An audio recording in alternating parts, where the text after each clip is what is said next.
Welcome to the course of International Trade Practice. You have learned how to conduct trade negotiations and reach deals.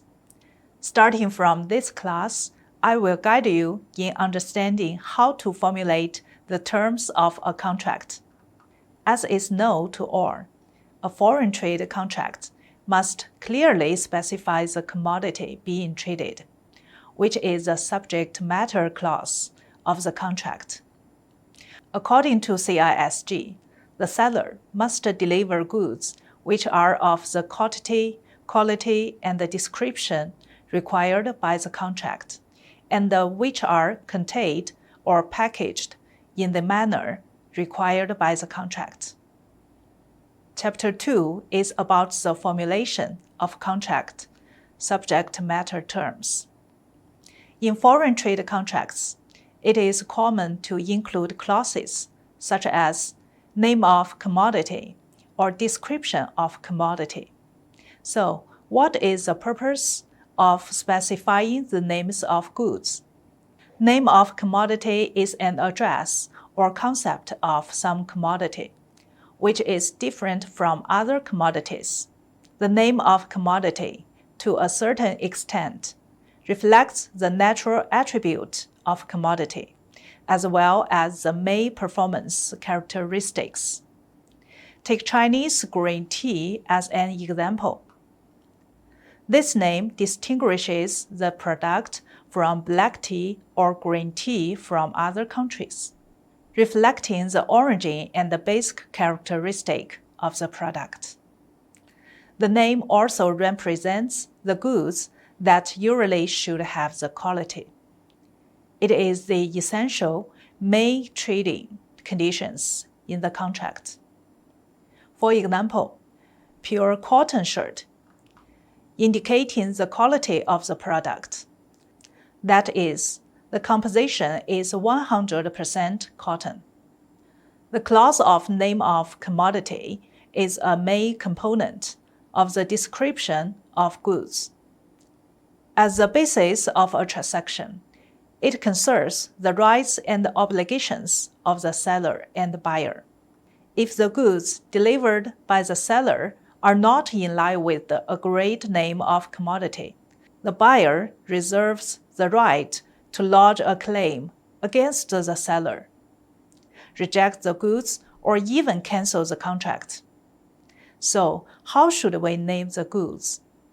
In order to avoid any misunderstanding or misinterpretation, the name of commodity should meet the following requirements. 1. Being clear, specific, and concrete. The name of commodity should not only refer to the category within which the commodity falls into, but also include necessary descriptive words that can distinguish the commodity from the other similar ones within the same general category.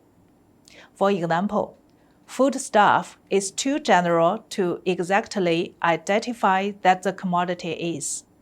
Specific words like beef, tomato are acceptable. Ladies' apparel is another example that is not acceptable. At least, it should be replaced with ladies' clothing, ladies' shoes, ladies' jewelry. Ladies' cotton blouses may even use to include more details that may help better distinguish the commodity and avoid possible disputes. 2.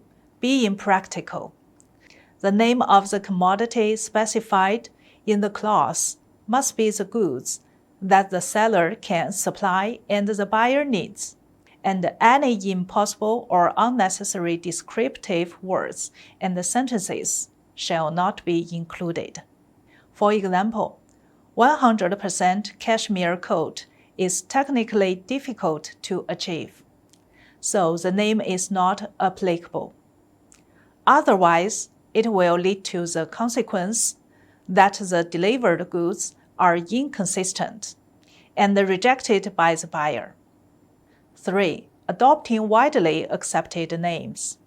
Sometimes A product is named differently in different countries and regions. International names should be used as far as possible. If local names are used, the buyer and the seller should reach a consensus on the meaning in advance. And the naming and the translation of some new commodities shall be accurate, easy to understand, and in line with international customary terms. 4. It is compatible with the product name stipulated in the Harmonized Commodity Description and Coding System, HS code. HS code is extensively used by more than 200 countries. It is formulated by the International Customs Council and is a quantitative management system for the tariff rates that should be levied, refunded on various products entering and leaving the country. The harmonized system provides a unified classification of goods and contributes to the smooth process of international trade. 5. In some cases, the selection of appropriate product names may reduce customs tariffs, facilitate import and export, and save freight expenses.